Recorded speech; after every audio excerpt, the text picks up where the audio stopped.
Indege ya gisivile mu bwoko bwa Antonov AN-2 yari itwaye abantu 7 barimo umusirikare wa Demokarasi ya Kongo wari ufite ipeti rya Colonel n'umugore we yagonze igiti, abantu 6 bahasiga ubuzima. Iyi ndege yavaga mu gace ka Lubutu mu ntara ya Minema yerekeza mu ntara ya Chopo, ikaba yakoze impanuka isigaje urugendo rw'ibirometero 34 kugira ngo igere ku kibuga mpuzamahanga cya Kisangani. Iyi ndege ya gisivile mu bwoko bwa Antonov AN-2 yari itwaye abantu 7 barimo umusirikare wa Demokarasi ya Kongo wari ufite ipeti rya Colonel n'umugore we, ikaba yagonze igiti, abantu 6 bakasiga ubuzima.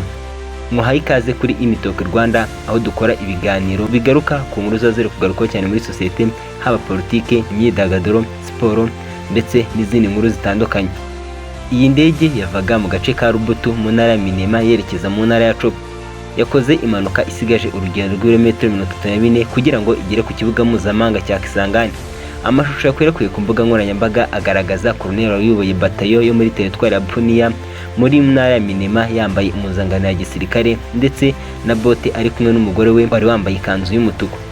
Mbere yuko uyu musirikare yinjira mu ndege, uyu musirikare n'umugore babanje kuganira n'abasirikare bari bari ku kibuga cy'indege cya Lubutu, bigaragara ko bari bishimye. Nyuma baho barabasezera binjira mu ndege. Urugendo rwabo ntirwagenze neza kuko nyuma y'iminota mike iyi ndege ihagurutse ku kibuga cy'indege cya Lubutu yagonze igiti, igwa mu ishyamba, ihita ishya iragurumana. Amakuru ava mu ishami rya polisi rishinzwe iperereza agaragaza ko mu bapfuye harimo abanyamahanga 2 barimo umupiloti ukomoka mu gihugu cya Ukraine wari utwaye iyi ndege ndetse n'umwunganizi we. Pasiporo zatoraguye ahabereye iyi mpanuka igaragaza ko uyu mupiloti yitwaga Siptak Yulia, akaba yaravutse mwaka w'1961 mu kwezi kwa Mata.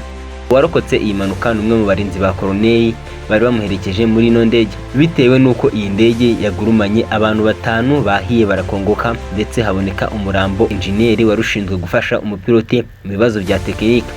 Antonov zikorera muri Repubulika Demokarasi ya Kongo, inyinshi zakozwe mu gihe cya Leta Zunze z'Abasovieti ndetse zikaba ziri gukoreshwa.